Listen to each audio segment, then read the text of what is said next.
నమస్తే, నేను Chandu. Welcome to Prime 9 weekend business update. So ఎప్పట్లానే senior business stock market analyst Prabhu Malampati garu join అయ్యారు. వారితో మాట్లాడదాం. ప్రభు గారు నమస్కారం. నమస్తే అండి చందు గారు. నమస్కారం సార్, ఎలా ఉన్నారు? బాగున్నాను సార్, మీరు ఎట్లా ఉన్నారు? నేను బాగున్నాను, చాలా థ్యాంక్ యూ సార్. మార్కెట్స్ విషయానికి వస్తే గత వారం మార్కెట్స్కి సంబంధించి మీరు ఏం చెప్తారు సార్ ఓవరాల్గా? అంటే మార్కెట్ లాస్ట్ మండేకి మనకు వచ్చేదలికి యుఎస్ షట్ డౌన్ న్యూస్ వచ్చింది. సో అందుకని మార్కెట్ ఆ షార్ట్ కవరింగ్ అనుకోవచ్చు. అంటే ఐటీ స్టాక్స్ కూడా పడిపడి ఉన్నాయి, ఐటీ స్టాక్స్ కూడా బాగా సపోర్ట్ చేసినాయి. సో అది మెయిన్ అనమాట. దానివల్ల యుఎస్ ట్రేడ్ డీల్ కూడా కొంచెం అన్సర్టనిటీ, సుప్రీం కోర్టు కేసెస్ అంటే పిల్స్ పడ్డాయి కదా, ఆ పిల్స్ గురించి స్టార్ట్ అయింది, చర్చలు జరగడం స్టార్ట్ అయింది. అవి కొంచెం పాజిటివ్ గా అనిపించింది. అదే వాళ్ళు జడ్జిలు కూడా ఈ ట్యాక్స్లు ఎందుకు వేశారు, ఏంటి, వెయ్యచ్చా లేదా అనేది కొంచెం పాజిటివ్ వైబ్స్ వచ్చినాయి. సో దానివల్ల అనమాట.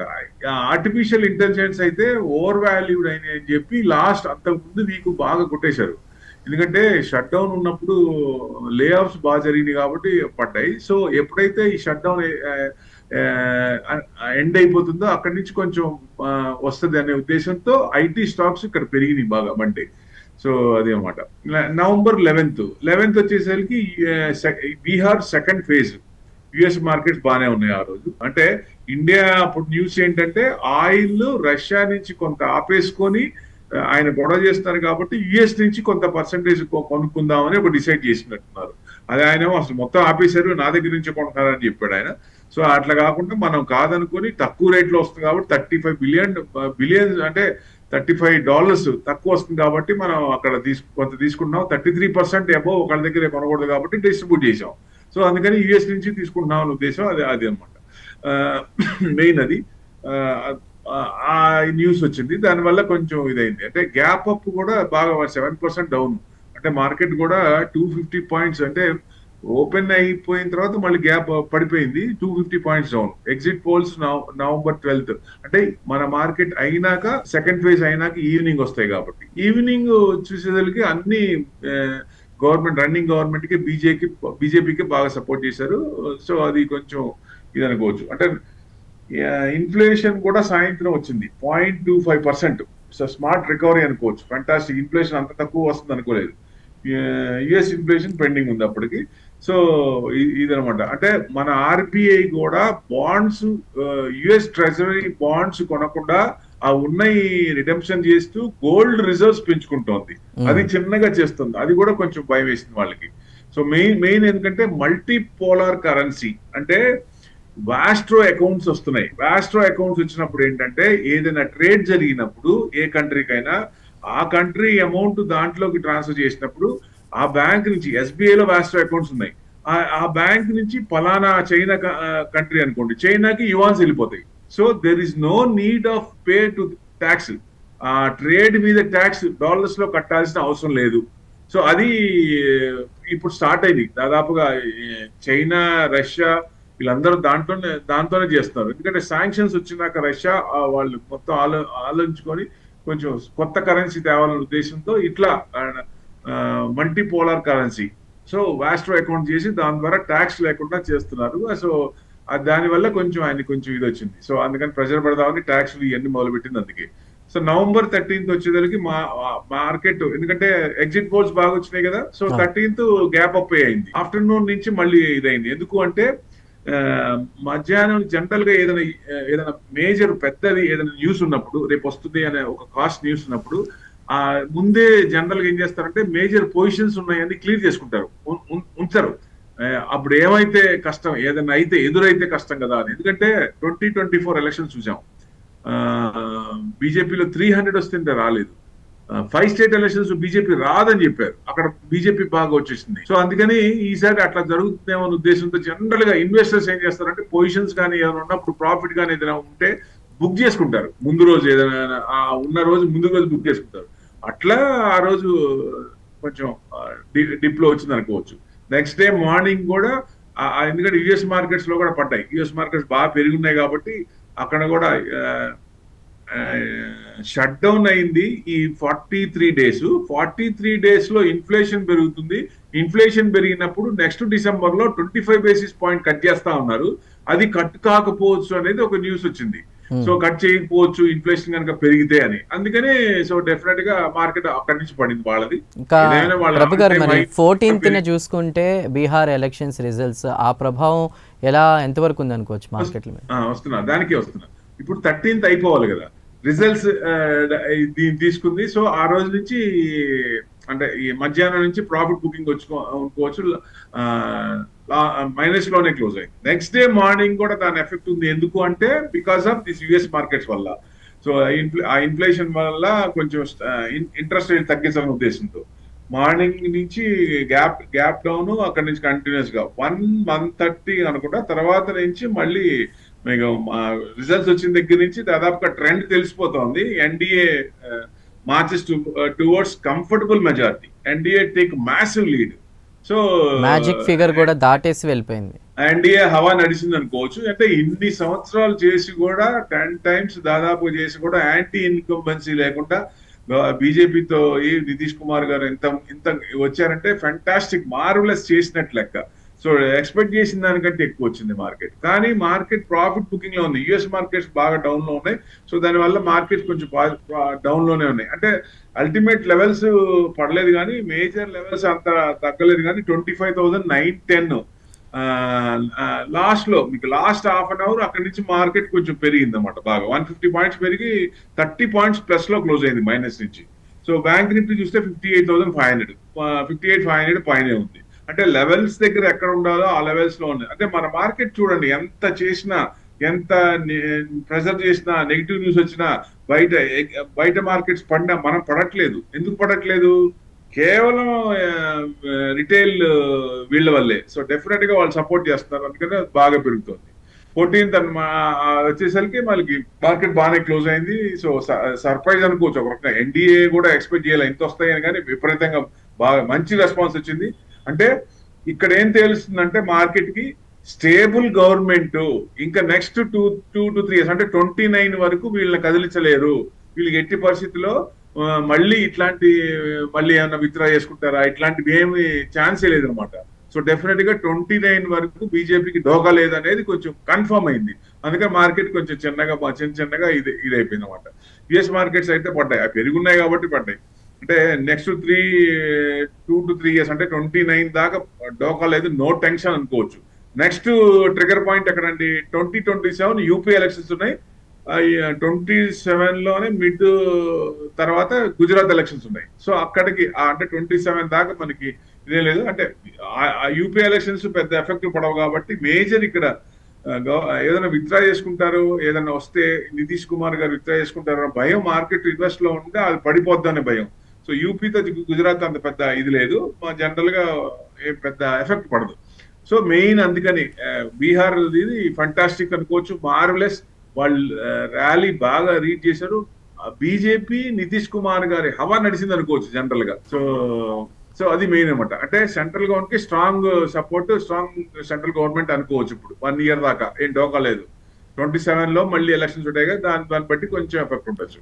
ఏది ఏమైనా 25,500 నుంచి 26,100 ఆ నవంబర్ సిరీస్ లో ఉండొచ్చా అంటే ఆ సిరీస్ లోనే ఉండొచ్చు అనేది ఎక్స్పెక్టేషన్. ఎందుకంటే 26,100 2 times వెళ్ళింది, 25,500 ఇంట్రాడే లో 2 times కట్ అయింది. బట్ డెలివరీలో మళ్ళీ అంటే పైనే క్లోజ్ అయింది. ఇంట్రాడేలో మటుకు ఆ రోజు ఇది మటుకు ఇంట్రాడేకి వచ్చి మళ్ళీ క్లోజింగ్ పొజిషన్స్ మటుకు పైన క్లోజ్ అయింది. అది మెయిన్ మనం చూడాలి. మనం స్ట్రాంగ్ గా ఉన్నాం.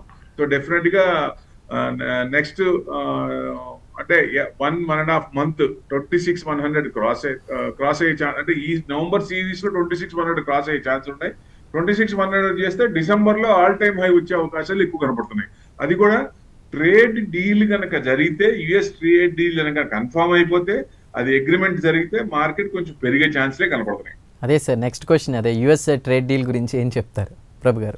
సో డెఫినెట్ గా ఎందుకంటే ఎక్కడో చోట సెటిల్మెంట్ అవ్వాలి, సెటిల్ అవ్వకుండా కష్టం కదా. సో 100% ఎక్కడో చోట అతి తొందరలోనే అవ్వచ్చు. మేబీ నవంబర్ సిరీస్ లోనే అవే అవకాశాలు ఉన్నాయి. సో డెఫినెట్ గా ఇప్పుడు అది అయిందంటే మనకి మంచి పాజిటివ్ న్యూసే. సో ఎందుకంటే మనం కూడా యుఎస్ తో కట్ చేసుకోకూడదు, చైనాతో కూడా కట్ చేసుకోకూడదు. దౌత్యపరంగా ఇద్దరిని దగ్గర పెట్టుకొని మనం ఇది చేస్తే అమృత్ కాల్, మన ప్రైమ్ మినిస్టర్ అన్నట్టు అమృత్ కాల్ స్టార్ట్ అయింది కాబట్టి మనకు ఒక రేంజ్ 2047 ఒక రేంజ్కి వెళ్ళాలంటే డెఫినెట్ గా ఇప్పుడు స్టెప్స్ అనేది కాంక్రీట్ స్టెప్స్ పడాలి. ఏదైనా రాంగ్ స్టెప్ పడినా చాలా ఇబ్బంది పడతాం. ఇప్పటికీ అసలు ఇండియా అంటే ఒకప్పుడు ఇండియా వేరు, ఇప్పుడు ఇండియా వేరు కదా, చాలా తేడా ఉంది. సో ఆ ఇదిని కంటిన్యూ చేస్తూ ఎమర్జింగ్ మార్కెట్స్ లో మనం ముందుకెళ్తూ డెవలప్డ్ కంట్రీస్ అవ్వాలంటే సో డెఫినెట్ గా స్ట్రాంగ్ డిసిషన్స్ తీసుకోవాలి. స్ట్రాంగ్ లెగ్ ముందుకు వెళ్తేనే బెస్ట్. ఇలాంటివి కనపడుతున్నాయి, ఛాన్సెస్ ఆర్ దేర్. మనకి ఎక్కడికి వెళ్ళినా రెడ్ కార్పెట్ కాబట్టి మనం మోడీ గారు ఎక్కడికి వెళ్ళినా మనకి ఇన్వెస్ట్మెంట్స్ అవి వస్తున్నాయి, ఫారెన్ ఇన్వెస్ట్మెంట్స్ వస్తున్నాయి. ఇప్పటికైనా సరే ఎఫ్ఐఎస్ ఇంత అమ్మారంటే వాళ్ళు అమ్మిన 10 లక్షల కోట్లకి ఒక 2 లక్షల కోట్లు 3 లక్షల కోట్లు అమ్మితే పెద్ద ఇదేం కాదు కదా. సో డెఫినెట్ గా ఆ అమౌంట్ కూడా బయటికి వెళ్ళలేదు, ఇక్కడే ఉంది, ఇండియాలోనే ఉంది. సో ఐపీఓస్ కి అప్లై చేస్తున్నారు ఎక్కువ. అది మనకి ఇది మన నుంచి అమ్మేసుకుని బయటికి వెళ్ళిపోయి వేరే కంట్రీ వెళ్తున్నారంటే అదొక బాధ. But amount is not going out side. అది మనకి కొంచెం పాజిటివ్ సైడే. ఇండియాలోనే రొటేషన్ అవుతుంది. వాళ్ళకి కావాల్సింది ఏదో ఉంది, ట్యాక్స్ రిబేట్ ఏదో ఉంది. గవర్నమెంట్ కనుక వాళ్ళకి పిలిచి బుజ్జగించి వాళ్ళకి ఏం కావాలో చేస్తే డెఫినెట్ గా మార్కెట్ మళ్ళీ వాళ్ళు యూటర్న్ తీసుకున్నప్పుడు మార్కెట్ కూడా మంచి యూటర్న్ తీసుకునే అవకాశాలు ఉన్నాయి. రైట్ ప్రభు గారు, అదే మీ ఇప్పుడు మాటల సందర్భంలో వచ్చింది కాబట్టి ఎఫ్ఐఎస్ గురించి వరల్డ్ మార్కెట్స్ ఎలా ఉన్నాయి, దీనికి సంబంధించి ఏం చెప్తారు ప్రభు గారు? ఎఫ్ఐఎస్ చూస్తే మీకు ఈ మంత్ చూడండి, నవంబర్ లో 13,700 crores అమ్మారు. అదే డిఏస్ చూడండి 41,400 crores బయింగ్ లో ఉన్నారు. అంటే యావరేజ్ గా మీకు 28,000 crores. అంటే అందుకే ఈ సిరీస్ చూస్తే ఇప్పటిదాకా చూస్తే 190 పాయింట్స్ ప్లస్ లో ఉందండి. ఇప్పటిదాకా అక్టోబర్ చూస్తే 2,300 ఓన్లీ 2,347 crores అమ్మారు. వాళ్ళు డిఐఎస్ చూస్తే 53,000 కోట్లు కొన్నారు. సో ఎంత పెరిగిందని మార్కెట్ 881 పాయింట్స్, అంటే 885 పాయింట్స్, 900 పాయింట్స్ పెరిగింది. సో సెప్టెంబర్ 500 పాయింట్స్, 35,000 అమ్మారు. అంటే సెల్లింగ్ చూడండి మంత్ ఆన్ మంత్ డిక్రీజ్ అవుతుంది. FII selling month on month వాళ్ళు మెత్తబడుతున్నారు. సో మళ్ళీ యూటర్న్ తీసుకునే అవకాశం ఉంటుంది. వాళ్ళు కనుక యూటర్న్ తీసుకుంటే per day 5,000 to 6,000 crores buying చేసే ఇది వస్తుంది. అది మనకి ఎఫ్ఐఎస్ బై చేస్తూ డిఏఎస్ కూడా బై చేస్తుంటే ఎలా ఉంటుంది? జనరల్ గా ఎఫ్ఐఎస్ బై అనగానే డిఏఎస్ సెల్లింగ్కి వెళ్తారు, ఎందుకంటే ఇప్పుడు దాకా కొన్నారు కదా, వాళ్ళు బుక్ చేసుకుంటా ఉంటారు. సో అది కాంబినేషన్. బట్ ఏదైనా ఎఫ్ఐఎస్ బై చేసినంత ఇది డిఏఎస్ అంత ఇది చేయలేరు కాబట్టి వాళ్ళైతే విపరీతంగా పెడతారు. వాళ్ళు ఎంత త్వరగా వస్తే అంత బెస్ట్, అంత మార్కెట్ మనకు అంత పెరిగే ఛాన్స్ ఉంటుంది. అది కూడా యుఎస్ ట్రేడ్ డీల్ జరిగినప్పుడు ఇవన్నీ పాజిటివ్ పారామీటర్స్ పాజిటివ్ గా వచ్చినప్పుడు డెఫినెట్ గా మనం ముందుకెళ్లే అవకాశాలు ఉంటాయండి. ఎఫ్ఐఎస్ మూడ్ కూడా సెల్లింగ్ మోడ్ నుంచి తగ్గుతోంది, బయింగ్ మోడ్ కి వస్తున్నారు. అది పూర్తిగా రాలేదు కానీ మోడ్ చేంజ్ అవుతోంది. అదే వరల్డ్ మార్కెట్స్ ఎలా ఉన్నాయనే విషయానికి సంబంధించి ఇప్పుడు వరల్డ్ మార్కెట్స్ అన్ని నెగిటివ్ ఉన్నాయండి. కమింగ్ వీక్ అంతా నెగిటివే టోటల్. ఎందుకంటే మనం ఆల్ టైమ్ హైకి ఇంకా 2%, 1.5% we are away from all time high. వాళ్ళు చూడండి, డౌ 28,000 ఆల్ టైమ్ హై కంటే, నాస్డాక్ 51% ఆల్ టైమ్ హై కంటే, S&P 500 39% ఆల్ టైమ్ హై కంటే, అంత పెరుగున్నాయి. అంత పెరుగున్నప్పుడు వాళ్ళు రీట్రేస్మెంట్ ఓవర్ వాల్యూడ్ ఉన్నాయి, కొంచెం ప్రాఫిట్ బుకింగ్ ఉంటది, కొంచెం తగ్గితే వాళ్ళ తగ్గడం అదేమి పెద్ద ఇది కాదు. మనం ఇంకా కిందే ఉన్నాం, ఇంకా 1.5%, 2% కిందే ఉన్నాం, ఆల్ టైమ్ హై పెరగలా. సో ఇప్పుడు మన పొజిషన్ టేక్ ఆఫ్ లో ఉంది, వాళ్ళు ప్రాఫిట్ బుకింగ్ లో ఉన్నారు. జనరల్ గా ఏమవుతుందంటే పెద్దన్న పొజిషన్ లో ఉన్నారు కాబట్టి మనం వాళ్ళని ఫాలో అవుతాం, ఒక్కొక్కసారి డిటాచ్ అవుతూ ఉంటాం. డిటాచ్ అయ్యి వాళ్ళ వేలో వెళ్ళకుండా మన మ్యాక్రోస్, లోకల్ మ్యాక్రోస్, మనకి డొమెస్టిక్ మ్యాక్రోస్ బట్టి కొంచెం పాజిటివ్ ఉండొచ్చు. మన ఇన్ఫ్లేషన్ కూడా 0.5 వచ్చింది కాబట్టి డొమెస్టిక్ అన్ని బాగానే ఉన్నాయి, పారామీటర్స్ అన్ని బాగానే ఉన్నాయి. సో మనకేమీ ఇది లేదు. వాళ్ళు డిటాచ్ అయ్యి చిన్న అంటే ఈ వారానికి మనం కూడా కొంచెం నెగిటివ్ ఉన్నామంటే ఇప్పుడు ఆల్రెడీ 600-700 పాయింట్స్ పెరిగింది. మన 4 సెషన్లో 700 పాయింట్స్ పెరిగిపోయింది. సో ఎక్స్పెక్టేషన్ రేంజ్కి వచ్చేసాం. మార్కెట్ ఎక్స్పెక్ట్ చేసిన సింగిల్ పార్టీ రావాలి, రన్నింగ్ పార్టీకి సపోర్ట్ రావాలి, బీజేపీ వస్తుంది అంటున్నారు, అదే వచ్చింది. సో మార్కెట్ సపోర్ట్ వచ్చింది. సో కంటిన్యూస్ గా 600-700 పాయింట్స్ పెరిగింది. సో ఇప్పుడు ప్రాఫిట్ బుకింగ్ ఉన్నా అంటే ఇప్పుడు ఈ కమింగ్ వీక్ కొంచెం ప్రాఫిట్ బుకింగ్ లోనే ఉండొచ్చు, ఎందుకంటే వరల్డ్ మార్కెట్ నెగిటివ్ లో ఉంది, వాళ్ళు కూడా సెల్లింగ్ జోన్ లో ఉన్నారు కాబట్టి. రైట్ ప్రభు గారు, అదేవిధంగా మనం ఇందాక మాట్లాడుకున్నారు 43 days షట్ డౌన్ ఆగిపోవడంతో కూడా తీస్తారు కదా, గోల్డ్ రేట్స్ అబ్జర్వ్ చేస్తే పెరిగాయి, చాలా ఇదిగా కూడా తగ్గాయి, ఇంకా తగ్గే అవకాశం ఉందా? అసలు గోల్డ్ రేట్స్కి సంబంధించి మీరు ఏం చెప్తారు? ఇది ఒక రకంగా ఆశ్చర్యమే. మార్కెట్ తో పాటు గోల్డ్ కూడా పెరిగింది. గోల్డ్ కూడా మీకు హై బాగా 132 దాకా వచ్చి 119 చేంజ్, ఒక 120 1,20,000 అంటే 1,19,000 దాకా వచ్చి మళ్ళీ పెరిగింది. మళ్ళీ ఎక్కడికి వచ్చింది? 127 దాకా పోయింది హై. మళ్ళీ వాళ్ళ ఈ వారం చూస్తే 127 దాకా పోయి 124,400 ఫ్రైడే నైట్ క్లోజ్ అయింది. 1,24,400. అదే సిల్వర్ అయితే మీకు 170 హై, అంటే ఎక్స్చేంజ్ లో. అది మీకు బయట మార్కెట్ లో చూసుకుంటే జిఎస్టీ చూస్తే 175 దాకా వస్తుంది.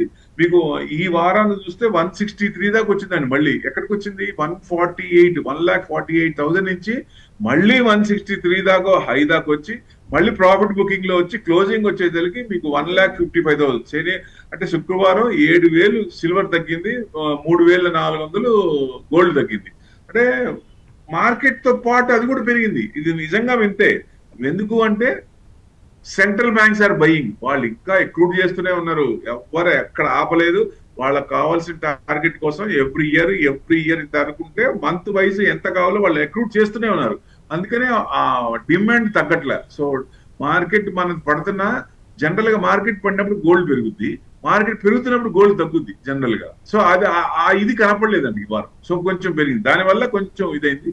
సో డెఫినెట్ గా మీకు గోల్డ్ కొనుక్కోవాలి అనుకున్న వాళ్ళు అవసరార్థమే కొనండి, ఎక్కువ కొనద్దు. ఇన్వెస్ట్మెంట్ యాంగిల్లో చూడనే వద్దు. ఇది ఘంటాపదంగా చెప్తున్నా నేను. ఎందుకంటే ఎక్కడైనా ఎప్పుడైనా సరే మనకు ఎంత కావాలో పెరిగిపోయింది అనుకోండి, సో మనకేమనిపిస్తుంది? మనం ఆల్రెడీ మంచి రేట్ లో కొనుక్కున్నా అనిపిస్తుంది. అదే తగ్గింది అనుకోండి, బాగా 1,10,000 1,15,000 1,00,000కి వచ్చింది అనుకోండి, మనమే ఇక్కడ ఏమంటాం? మనం కొన్న తర్వాత నేను వాడటానికి ఉపయోగించుకున్నాను కాబట్టి నేను ఇన్వెస్ట్మెంట్ పరంగా లేదు అనే తృప్తి మిగులుతుంది. అందుకని నేను చెప్తున్నా, ఇన్వెస్ట్మెంట్ వద్దు, మనకి వాడటానికి ఎంతవరకు ఇది చేసుకున్నాం, మనం వాడటానికి ఎంతవరకు ఇది చేసుకున్నాం కాబట్టి మనకి యూజ్ చేస్తున్నాం కాబట్టి బాధ ఉండదు. సో డెఫినెట్ గా ఆ యాంగిల్లో చూడండి. ఇన్వెస్ట్మెంట్ యాంగిల్లో మటుకు డౌటే లేదు, హ్యాపీగా సిల్వర్ పెట్టుకోవచ్చు. మీకు 1,70,000 75,000 ఉంటే 1,63,000 వచ్చింది, మళ్ళీ 1,55,000. అది ఒక్కసారి యూటర్న్ తీసుకోగానే గోల్డ్ కంటే సిల్వర్ ముందుంటోంది. It's dominating, white is dominating the yellow అనుకోవచ్చు నిజంగా చూస్తే, ట్రాక్ చూస్తే. సో డెఫినెట్ గా అది అనమాట. ఇన్వెస్ట్మెంట్ పరంగా మటుకు హ్యాపీగా మీకు ఏ లెవెల్ అయినా సరే సిల్వర్ పెట్టుకుంటే చాలా మంచిది లాంగ్ టర్మ్. గోల్డ్ కంటే కూడా సిల్వర్ పెట్టుకుంటే మంచిది లాంగ్ టర్మ్ లో. అవునండి, రైట్. ప్రభు గారు, అదే మరి ఇప్పుడు ఈ మధ్య కాలంలో మనం చూస్తుంది ఏంటంటే ఎక్కువగా ఆన్లైన్లో డిజిటల్ గోల్డ్ ఈటీఎఫ్లు కొనొచ్చా అనేటువంటి క్వశ్చన్ కూడా ఎక్కువ మంది అడుగుతూ ఉన్నారు. దానికి మీరు ఏం చెప్తారు? మీరు అడిగిన దానికి 2 క్వశ్చన్లు ఉన్నాయి దాంట్లో. డిజిటల్ గోల్డ్ వేరు, గోల్డ్ ఈటీఎఫ్ వేరు. గోల్డ్ ఈటీఎఫ్ మ్యూచువల్ ఫండ్స్ లో ఇదవుతాయి, ఏఎంసీలో ఉంటాయి. బట్ డిజిటల్ గోల్డ్ అంటే ఆన్లైన్ గోల్డ్ అంటే దానికి పత్రాలు ఏముండవు, పత్రాల గిత్రాలు ఏముండవు, ఏమి హామీలు ఏముండవు. ఎక్కడో ఆన్లైన్ లో డిజిటల్ అకౌంట్ ఓపెన్ చేసి మేము కూడా గోల్డ్ అమ్ముతున్నాం అని చెప్పి వస్తున్నాయి కొత్తగా, ఇప్పుడుగా వస్తున్నాయి ఆన్లైన్ లో. చాలా మంది కూడా బయటకు వెళ్ళి కొనాలి, ఎందుకు గోల్డ్ ఆన్లైన్ లో తీసేసుకుందాము, హ్యాపీగా ఇంట్లో కూర్చొని తీసుకుందాం అనే అది అలవాటు పడిపోయారు. సో దాని వల్ల ఏముందంటే మనం తీసుకుందాం అనుకున్నప్పుడు, ఇందాక మనం అనుకున్నాం కదా యాప్ అని, ఇట్లాంటివన్నీ తీసుకునేటప్పుడు రావు, వేసేటప్పుడు మటుకు బాగా తీసుకుంటారు. ఒక 100 రూపాయలు వేసి తీయండి, మీరు తెలుస్తుంది డిజిటల్ గోల్డ్ ఒక గ్రామ్ కొని ఆ గ్రామ్ వీళ్ళ అమ్మి డబ్బులు తీసుకోండి, వస్తుందేమో? 100% రాదు. ఎందుకంటే సేఫ్టీ ఉండదు. సెబీకి వెళ్ళినా సెబీ కూడా చేతులు ఎత్తేసింది, ఇది మాకు సంబంధం లేదు, మీరు దయచేసి డిజిటల్ గోల్డ్ లో ఇన్వెస్ట్మెంట్ చేయొద్దు. ఒకవేళ ఇన్వెస్ట్మెంట్ చేస్తే అది మీరు పోగొట్టుకున్నట్టే లెక్క, అది మా దగ్గరికి వచ్చే మేము ఏం హెల్ప్ చేయలేము, మాకు దాని మీద సాధికారత లేదు, సో మనము సీతకన్ను లేదు, మాకు ఎవరు కంట్రోల్ లేదు, డెఫినెట్ గా మీరు అది లాస్ అయినట్టే లెక్క, ఇంక వదిలేసుకోవటం అన్నట్టు చెప్పింది. దయచేసి డిజిటల్ గోల్డ్ లో ఇన్వెస్ట్మెంట్ చేయొద్దు. ఇప్పటిగా ఆన్లైన్ లో తెగొస్తున్నాయి, మేము అమ్ముతాం అని. వాడిని తీసుకునేటప్పుడు మేము అమ్ముతా ఉంటారు, కొనేటప్పుడు మేము ఇస్తామని ఎవరు ఒక్కడు కూడా ముందుకు రారు. అప్పుడు తెలుస్తుంది మనకి బాధ. కొన్ని ఇన్వెస్ట్మెంట్ చేసి మన అవసరం అయినప్పుడు అమ్మి తీసుకుందాం అనుకుంటే అప్పుడు తెలుస్తుంది బాధ. సేఫ్టీ మెజర్స్, సెబీ ముద్ర ఉన్నాయి ఎవరు, రిజిస్టర్డ్ అయిన వాళ్ళు ఎవరు, వాళ్ళ దగ్గరే తీసుకోవాలి. ఎందుకంటే ఇదివరకు మోతిలాలు వీళ్ళందరూ అమ్మేవాళ్ళు, కానీ ఇప్పుడు అమ్మటానికి లేదు గోల్డ్. గవర్నమెంట్ నుంచే కొనుక్కోవాలి, లేదా షాపుల నుంచి కొనుక్కోవాలి. రిజిస్టర్డ్ షాపులు ఉంటే షాపుల నుంచి కొనుక్కోవాలి. అంతేగాని డిజిటల్ గోల్డ్ లో కొన్నావా సమర్పయామి అంతే, వెనక్కి వచ్చేది రూపాయి కూడా వెనక్కి రాదు. మొత్తం మనం పెట్టిన ఇన్వెస్ట్మెంట్ అంతా గుల్లా వెళ్ళిపోద్ది. మన తూర్పు తిరిగి దండం పెట్టుకోవడమే. దయచేసి ఎవరైనా సరే డిజిటల్ గోల్డ్ లో 10 పైసలు కూడా పెట్టద్దు. ఎందుకంటే ఆన్సరబుల్ ఎవరు ఉండరు. తర్వాత మనమే ఇబ్బంది పడతాం, పెట్టిన వాళ్ళే ఇబ్బంది పడతారు. రైట్. అలానే ఇంకోటి అడిగాను కదా సార్, గోల్డ్ ఈటీఎఫ్ కొనొచ్చా అనేది. గోల్డ్ ఈటీఎఫ్ అంటే నేను అనేది గోల్డ్ ఈటీఎఫ్ కానీ, ఇప్పుడు గోల్డ్ ఈటీఎఫ్ అనుకోండి, నాకు 5 సంవత్సరాలు ఉంది, 10 సంవత్సరాలు టైం ఉంది, నేను గోల్డ్ ఈటీఎఫ్ లో పెట్టుకుంటాను అంటే బేసిక్ గా పెట్టుకోవచ్చు. మామూలుగా వచ్చే దానికంటే కొంచెం ఎక్కువ వస్తుంది. అప్పటికి రిడీమ్ చేసుకొని లేటెస్ట్ ఆర్మెంట్ కొనొచ్చు. ఎందుకంటే గోల్డ్ ఈటీఎఫ్ లో కూడా ఛార్జెస్ తక్కువ ఉంటాయి. మామూలు ఫండ్స్ కంటే గోల్డ్ ఈటీఎఫ్ లో ఛార్జెస్ తక్కువ ఉంటాయి. సో డెఫినెట్ గా అది ప్లస్ పాయింటే. ఎందుకంటే షఫ్లింగ్ ఉండదు కావాలి. ఏది స్ట్రక్చర్ ఉందో ఆ స్ట్రక్చర్ ప్రకారం కొన్ని పెట్టేస్తారు అంతే. అది మళ్ళీ మామూలు మ్యూచువల్ ఫండ్స్ లాగా షేర్లు కొన్ని పెరిగినప్పుడు అమ్మటం, 9% పెరిగినప్పుడు అమ్మటం, మళ్ళీ తగ్గినప్పుడు మళ్ళీ రీషఫుల్ చేయడం, ఇట్లాంటివి ఏమి ఉండవు. షఫ్లింగ్ ఏమి ఉండవు. సో ఫిక్స్డ్ ఉంటాయి కాబట్టి ఛార్జెస్ తక్కువ ఉంటాయి వాటికి. సో రిటర్న్స్ అనేవి కొంచెం పర్వాలేదు, బాగానే వస్తాయి. సో లాంగ్ టర్మ్ పెట్టుకుంటే గోల్డ్ ఈటీఎఫ్ మంచి డబ్బులే వస్తాయి. ఆ టైంకి మనం గోల్డ్ ఈటీఎఫ్ రిడీమ్ చేసుకుని లేటెస్ట్ ఆర్మెంట్ కొనుక్కుంటే బెస్ట్.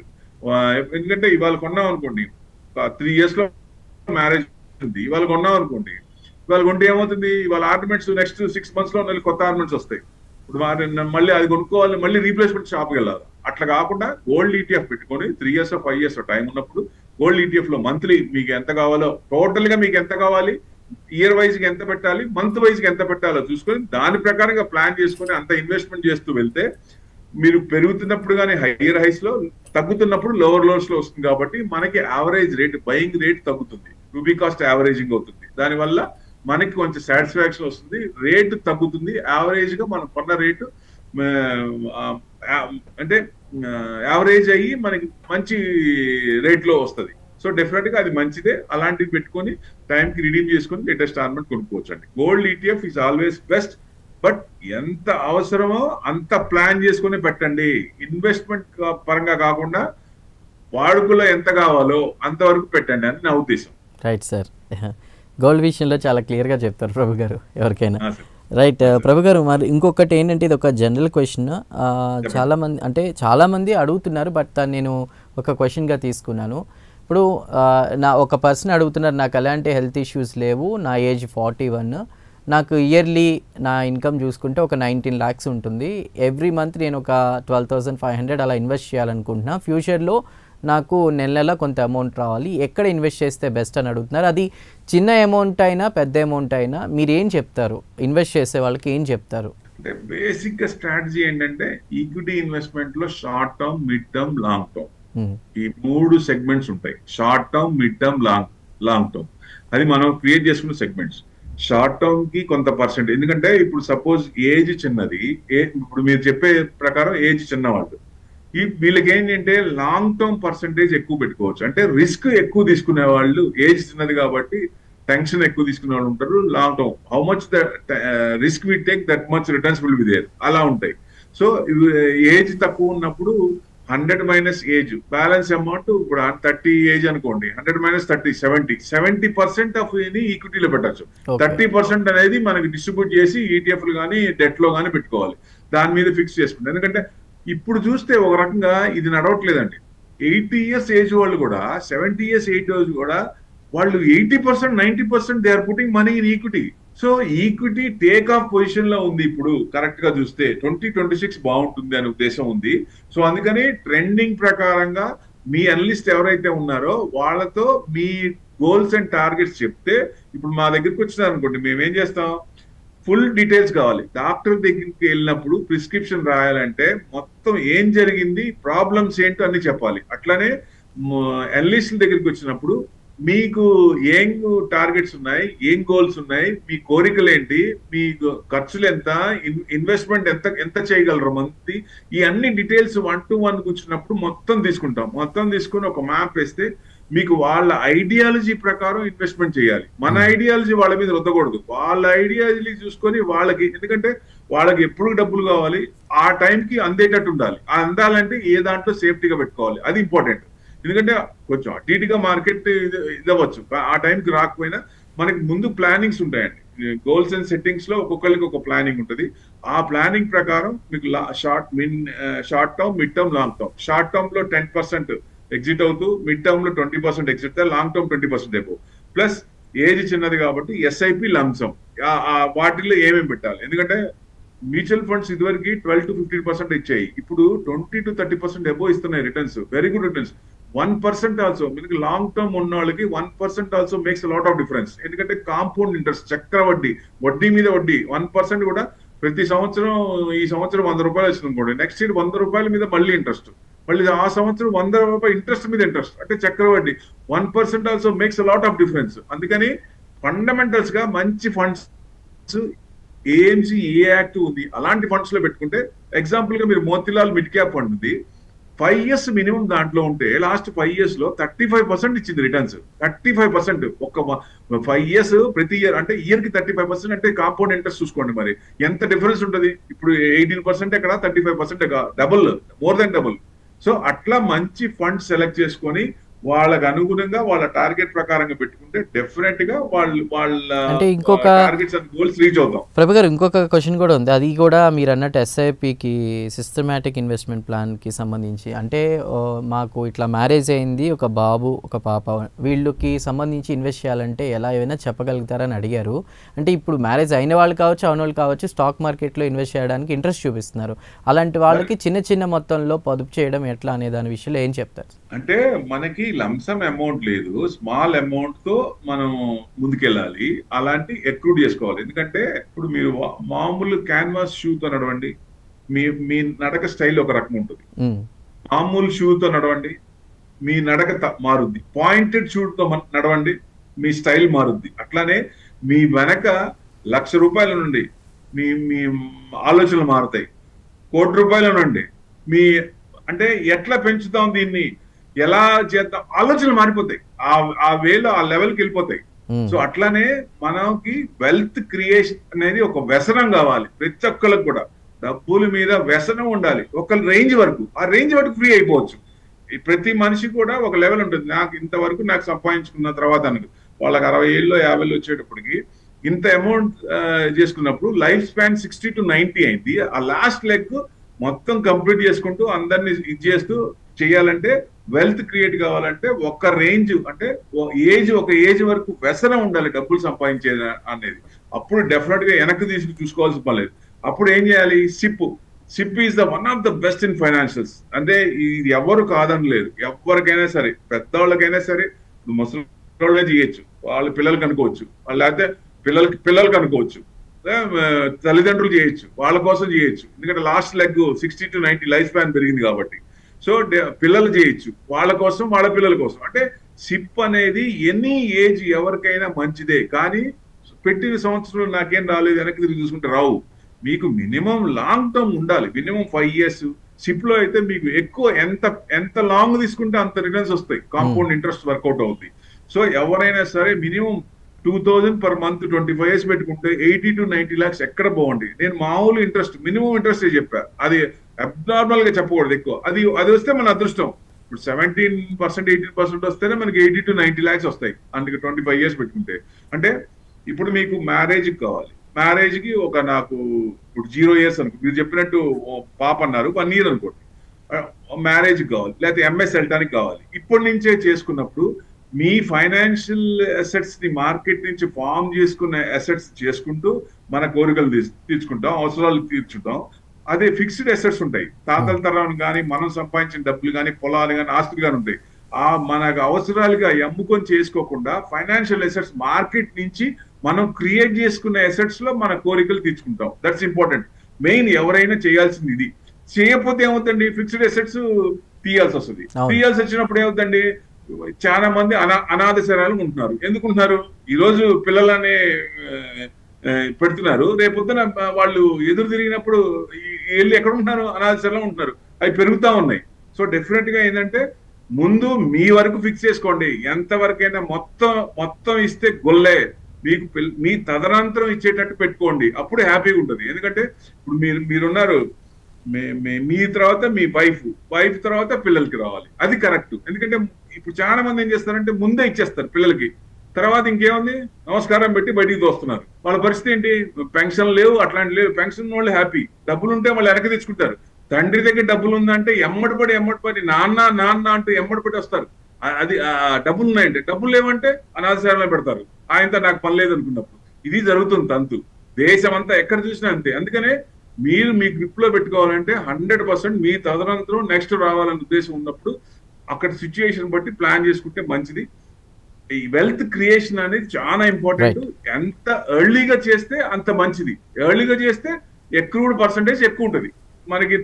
తర్వాత ఏ స్టేజ్ లో చేసినా మనం అనుకున్న టార్గెట్ అంతగా రాకపోయినా కొంత పర్సంటేజ్ వెల్త్ క్రియేట్ అవుతుంది. ఎంత ఎర్లీగా చేస్తే అంత మంచిది. సిప్ అనేది ఉద్యోగం రాగానే చేస్తే మీకు ఇప్పుడు జనరల్ గా 21, 22 తర్వాత జాబ్ జాయిన్ అవుతారు. అంటే 25 నుంచి స్టార్ట్ చేశారు అనుకోండి, 50 రాగానే మంచి ఎసెట్స్ ఫామ్ అవుతుంది, ఫైనాన్షియల్ ఎసెట్స్. That's important. తర్వాత ఒకసారి లెవెల్ చూద్దాం సార్ కమింగ్ వీక్. అదే సార్, వచ్చే వారం ఎలా ఉండబోతుంది మార్కెట్స్ అనేది? సార్ 25,910 మన ఫ్రైడే క్లోజ్ అయింది. సో ఏది ఏమైనా ఈ వారం డౌన్ సైడ్ అనుకుంటున్నాం. డౌన్ సైడ్ బాగా పడకపోయినా డౌన్ సైడ్ కన్సల్టేషన్ అవ్వచ్చు. 25,850 కనుక అది కట్ అయితే మీకు 25,550, 560 వరకు వచ్చే అవకాశాలు ఉన్నాయండి. అంతవరకు ఛాన్సెస్ ఆర్ దేర్. ఎందుకంటే 25,850 కనుక కట్ కాలేదు, పైన 25,910 క్లోజింగ్ కాబట్టి దానిపైన ఉంటే మటుకు 26,090, 26,270 వరకు వెళ్ళే ఛాన్సులు ఉన్నాయి. కాకపోతే ఈ వారానికి పెరిగిందిగా, లాస్ట్ డేస్ పెరిగినాయి కాబట్టి 600-700 పాయింట్స్ పెరిగింది కాబట్టి కొంచెం ప్రాఫిట్ బుకింగ్ లోనే ఉండొచ్చు అనేది ఎక్స్పెక్టేషన్. సేమ్ బ్యాంక్ నిఫ్టీ కూడా. నిఫ్టీ ఎలా ఉంటే బ్యాంక్ నిఫ్టీ కూడా అంతే కదా. 58,517 లెవెల్ క్లోజ్ అయింది. మీకు డౌన్ సైడ్ అంటే నిఫ్టీ లాగా 25,850 కట్ అయిందంటే ఇక్కడ 58,100 కట్ అయ్యే ఛాన్స్ ఉంటాయి. సో ఇది 58,100 కట్ కాలేదంటే మీకు 59,050 వరకు వచ్చే ఛాన్సులు ఉన్నాయి. సో వచ్చే న్యూస్ ఏదైనా పాజిటివ్ న్యూస్ ఏదైనా వచ్చినప్పుడు ఈ లెవెల్స్ దాటినప్పుడు ఉంటుంది. బట్ న్యూస్ లేకుండా కన్సల్టేషన్, డౌన్ సైడ్ కన్సల్టేషన్ అప్పుడు ఈ రెండు levels important. Nifty 25,850, bank Nifty 58,100. ఈ కట్ అయినాయి అంటే 25,850 కట్ అయిందా 25,560, 570 దాకా వచ్చే ఛాన్సులు ఉంటాయి. 58,100 కట్ అయిందా 57,650, 57,500 వరకు వచ్చే ఛాన్సులు ఉంటాయి. ఇది లెవెల్స్ మనం మనసులో పెట్టుకోవాలంటే. లేదు ఈ 25,850 కట్ కాలేదంటే మటుకు పైన క్లోజ్ అవుతుంది, పైన పెరుగుతుంది, 910 అబోవ్ ఉందంటే మీకు 27,270 వరకు వచ్చే అవకాశాలు ఉన్నాయి. అదే బ్యాంక్ నిఫ్టీ అయితే 59,050 వరకు వచ్చే ఛాన్సులు ఉన్నాయి సార్. రైట్ ప్రభు గారు, చాలా చక్కని అంశాలని చర్చించుకోవడం జరిగింది వీకెండ్ బిజినెస్ అప్డేట్లో. Once again thank you Prabhu garu, thank you for joining us today. Thank you once again. So చూసారు కదా, ఇది ఈ వారం వీకెండ్ బిజినెస్ అప్డేట్. మరో వారం మళ్ళీ కలుద్దాం. Till then keep watching Prime nine news.